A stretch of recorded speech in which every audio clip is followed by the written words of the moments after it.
Dito na lang. Dito. Tapos dagalan na lang din natin yung ating sticker para hindi na masyadong halata. San Felipe na tayo mga lakay. Bibiyaya tayo ngayon ng Santa Cruz. Maghahanap tayo ng mapag-iiwanan ko ng aking itlog. Yes, mag-iiwan ako ng itlog para sa mga taga San Felipe, Zambales. Ang luwag na pala nito pag natapos. Halos papatapos na rin yata itong ginagawang kalsada dito. Ang luwag oh. Sarap magpatakbo dito. Ang sarap bumira ng 150 dito.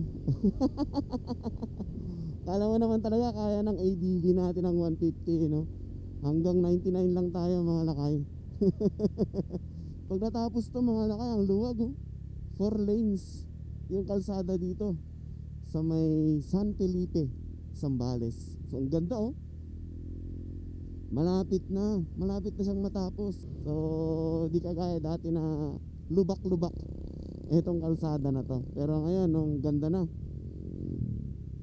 Ang ganda na niyang daanan. Dito na lang siguro tayo mag-iiwan mga lakay. Lagpasan lang natin to.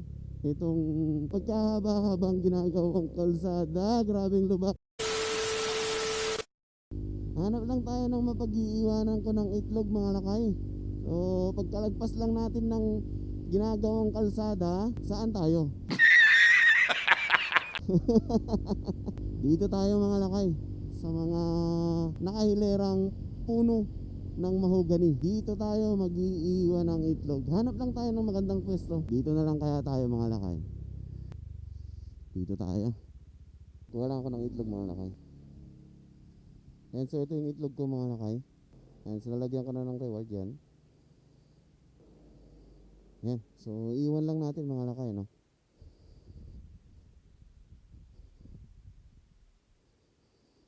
Dito na lang. Dito. Tapos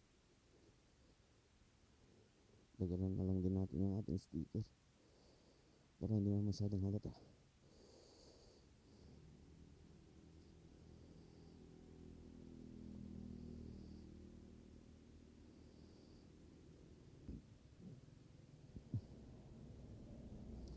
Ayan, so dyan ko lang iniwan sa puno na yan mga lakay. Sa likod nyan nag-iwan ako ng itlog na merong reward tsaka sticker. Dito lang yan mga lakay, malapit sa San Felipe Substation ng Zambales Electric Cooperative. Ayan, so dito lang yan mga lakay.